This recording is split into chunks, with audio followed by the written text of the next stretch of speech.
আপনারা সবাই রয়েছেন। আর এই কথাটা জানার সাথে আমার লাইটস অপারেট যিনি করছেন তাতে একটু ব্যাকলাইটটা করা যাবে? আমারটা একটু অফ করে দিলে ভালো হয়, আমারটা এইটা একটু অফ করে দাও না।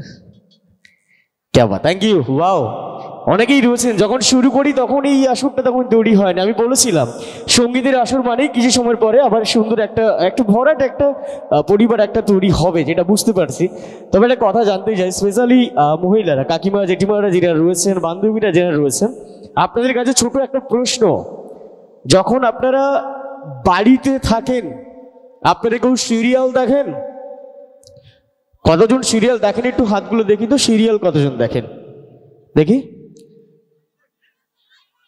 কাকা আমি মহিলা বলেছি, বেটা ছেলে বলিনি। হ্যাঁ দেখি সিরিয়াল কতজন দেখেন একটু দেখি না। না তোর এখনো সিরিয়াল দেখার বয়স হয়নি, তোর কার্টুন দেখার বয়স এখন। ওটা তো আমি তো কার্টুনের কথা বলিনি, আমি তো সিরিয়ালের কথা বলছি। বাবা রে বাবা, শুধু ঝগড়া করি।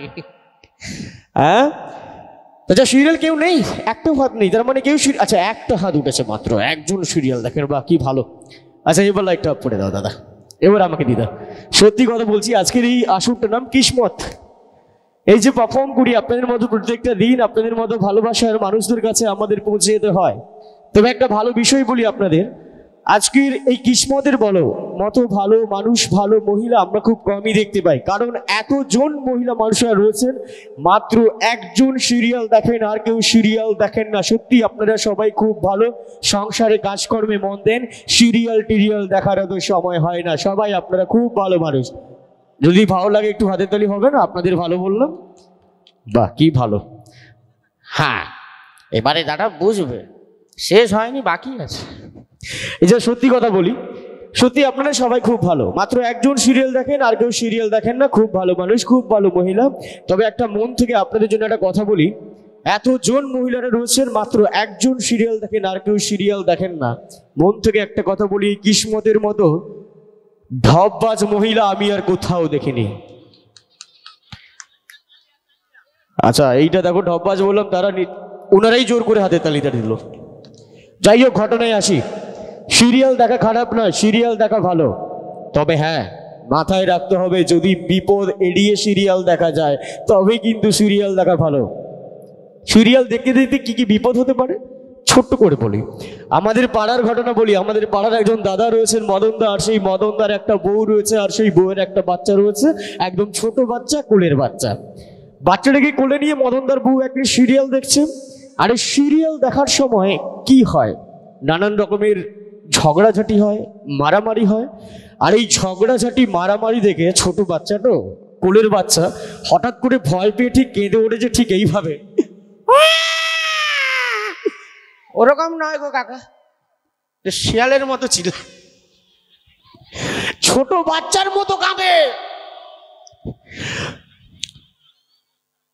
আচ্ছা তোদের তো ঘটনাটা ঘটেন, তোরা কাঁদিস কেন বাবা?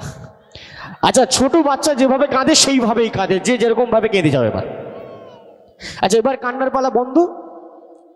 আচ্ছা এই যে ছোট বাচ্চা ভয় পেয়ে কেঁদে উঠেছে, আর সেই ছোট বাচ্চা, আমরা কি জানি ছোট বাচ্চারা দুধ খেতে ভালোবাসে, তাকে একটু দুধ খাওয়াবে।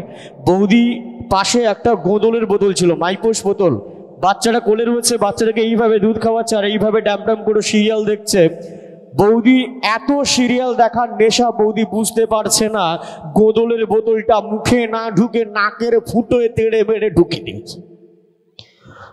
বাচ্চা নাক ফেটে পুরো চলছে। দাদা খবর পেয়ে এসে একদম বাচ্চাকে নিয়ে যায় নার্সিংহোম। সেখানে ডাক্তারবাবু 7টা-8টা স্টিচ করে দেওয়ার পর নাকের ওপর বাচ্চাটিকে বাড়ি পাঠিয়ে দিয়েছে। বাচ্চাটা বড় হয়েছে, স্কুলে যায়। তবে সে যখন বাইরে বেরোয়, আর কয়েকটা বাচ্চা তাকে টুন কাটে ঠিক এইভাবে, ওই নাক কাঁচা হজল, তোর মা সিরিয়াল দেখতে দেখতে নাকে তোর হজল ঢুকিয়ে দিয়েছে, তোর নাক ফেটে গেছে। কথাটা শুনে বাচ্চাটা কষ্ট পায়, কাঁদতে থাকে। তো একদিন বাচ্চাটা কষ্ট পেতে পেতে একটা কবিতা লিখে ফেলে, 4টি লাইনের কবিতা। যারা সিরিয়াল দেখেন আর যারা সিরিয়াল বোঝেন, যদি কবিতাটি বাস্তবের সাথে মিশে যায় আর যদি সিরিয়ালের সাথে মিশে যায়, আমার নিজের লেখা আপনাদের জন্য ছোট বাচ্চাটির কষ্টের কবিতা ছিল ঠিক এমনই। আতা গাছে তোতা পাখি, ডালিম গাছে মৌ, আতা গাছে তোতা পাখি, ডালিম গাছে মৌ। আজকালকার সিরিয়াল মানেই একটা স্বামীর দুটো করে বউ, দুটো করে বউ, দুটো করে বউ।